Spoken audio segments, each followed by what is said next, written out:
নমস্কার, আমি জ্যোতিষতান্ত্রিক শ্রী কার্তিক।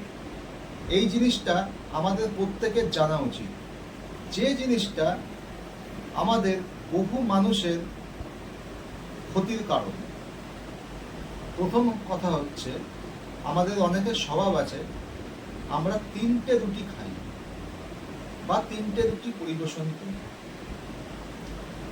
3টে রুটি মোটেই কিন্তু খাওয়া উচিত নয়। এই 3টে রুটি আমরা পিতৃদের দিই,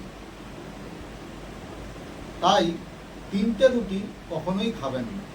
আপনি 3টের বেশি খান, ছিঁড়ে নিন, 4টে খান বা 2টোর একটু বেশি খান বা 3.5টে খান, কিন্তু 3টে রুটি কখনোই খাবেন না। এতে কিন্তু আমাদের নবগ্রহের অনেক অশুভ প্রভাব আমাদের জীবনে খারাপ জিনিস এনে দেয়।